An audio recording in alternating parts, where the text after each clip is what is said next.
మొక్కల ఆకులతో పువ్వులతో నూనె తయారు చేసుకొచ్చి చెప్పాను కదండి. ఇంకో మందార పువ్వుల్ని, కరివేపాకుని, మందార ఆకుల్ని నీట్గా వాష్ చేసుకోవాలండి. వాష్ చేసుకున్నాక కొబ్బరి నూనె తీసుకోవాలండి. సరిపడంత కొబ్బరి నూనె తీసుకుని ఒక గిన్నెలో వేసుకుని ఇప్పుడు ఇవన్నీ నూనెలో వేసుకుని వేయించుకోవాలండి. బాగా డీప్ ఫ్రై చేసుకోవాలి.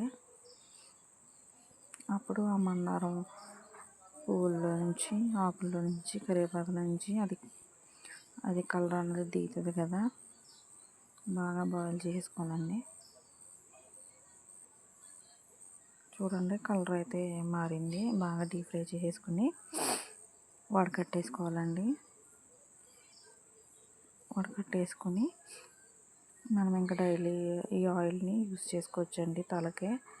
ఇంకా నూనె అయితే తయారైపోయింది. నేను చేతిలో వేసుకొని చూపిస్తున్నాను. నేనైతే 2 months నుంచి వాడుతున్నాను.